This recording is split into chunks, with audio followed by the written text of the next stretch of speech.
Hello everybody, and welcome to Theology 101. Welcome to our Friday series where we are going over pictures of faith from Hebrews chapter 11. Today we will look at the story of King David and how his life is all about redemption. Let's look at the first phase of King David's life, the rise. David lived his life as an anonymous shepherd, but eventually became the greatest king in Israel's history. When Samuel went out looking for King Saul's replacement, he was directed to Jesse's household. One by one, God rejects every son of Jesse, so Samuel is confused. He asked Jesse if there was any other son, and Jesse lets him know about his youngest son, David, who was working in the field. And to everyone's surprise, God picks David. And we see how God's hand was upon David when the Philistines challenged the Israelites. Now, the Philistines were Israel's enemies, and they wanted to demoralize them by sending them their strongest warrior, Goliath. And instead of having hundreds of people die during a battle, they decided to set up a representative headship battle. What this means is that one person on each side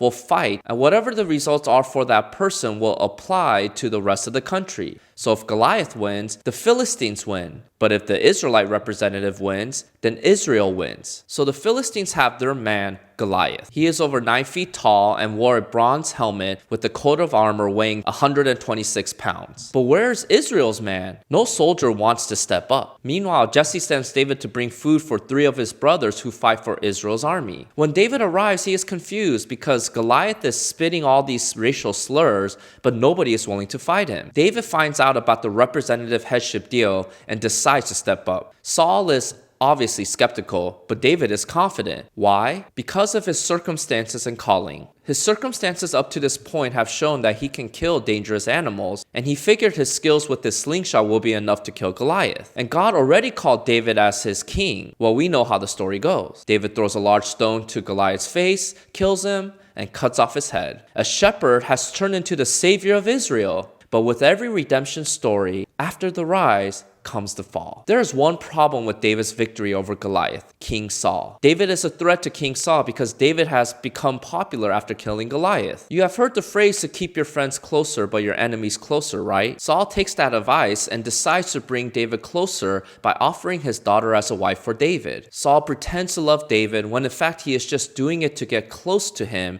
and use his daughter as a chess pawn to get David killed. So how is Saul going to use his daughter to kill David? He's going to give an impossible dowry price for David to pay. Any groom during that time needed to pay the dowry demanded by the bride's father to marry his bride. So what was Saul's demand as a dowry price for his daughter? Saul asked for 100 foreskins of the Philistines. Saul thought by asking for this, David would get killed in the process. But to his surprise, David was able to go above and beyond what Saul asked for by bringing 200 Philistine foreskins. So Saul had no choice but to give his daughter to David. And to make matters worse for Saul, he saw that his daughter loved David and his son has become best friends with David and that God was protecting David. This causes Saul to try to kill David for 8 years. While David runs away from Saul, he wrote some of his most well-known psalms like Psalm 22 when he says this, my God, why have you forsaken me?" Here's the thing, even though Saul continually tried to kill David never retaliated. In fact, there were several occasions when David would cut off a piece of clothing or hair from Saul while he was asleep. And he let Saul know that he could have killed him if he wanted to. But he never did since Saul was God's anointed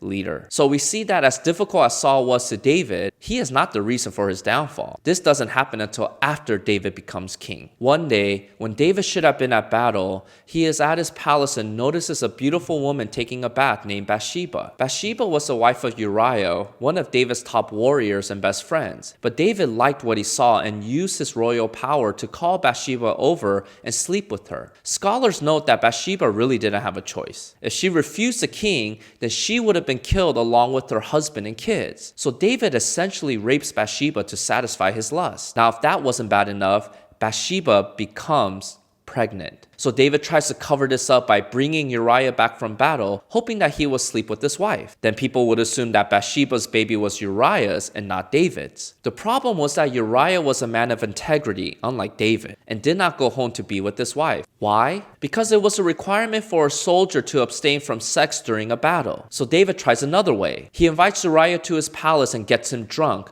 But even then, Uriah refuses to go home. So David is starting to panic. People will find out that he impregnated Bathsheba. And although he can do whatever he wants as king, David is afraid of having his future child, possibly the future king, being viewed as illegitimate since he was born out of wedlock. This is where we see David come up with an evil plan. He tells his general to place Uriah on the front line of battle and have the rest of the soldiers pull back so Uriah is killed. And that is exactly what happened. David's plan worked, and nobody suspects a thing, or so David thinks. God sends Nathan to confront David. Nathan tells a story of a man who had only one sheep. His rich neighbor needed to throw a party for his guests, and although he had many sheep, he decided to take that man's only sheep. He kills the sheep and serves it as dinner for his guests. After hearing this story, David gets angry and said that the rich man should be executed. And then Nathan looks at David and says that he is that man in that story. And that is what he did by taking Bathsheba from Uriah. At this point, David felt the full weight of his sin. He has now seen how far he has fallen. But thankfully, David's story is a story of redemption. In response to his sin, David wrote this: "Have mercy on me, O God, according to your unfailing love, according to your great compassion, blot out my transgressions. Against you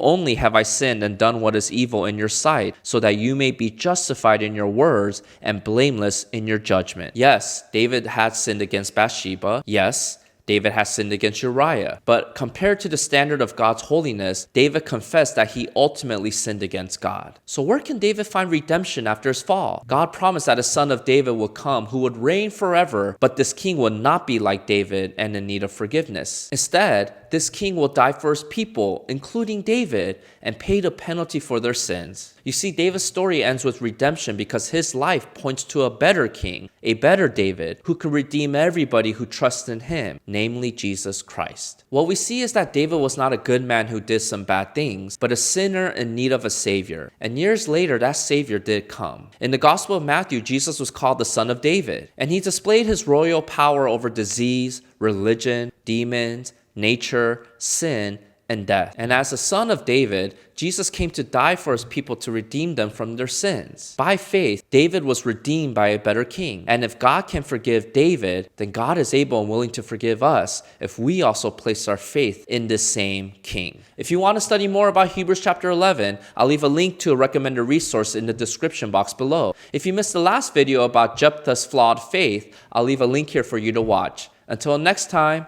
see you.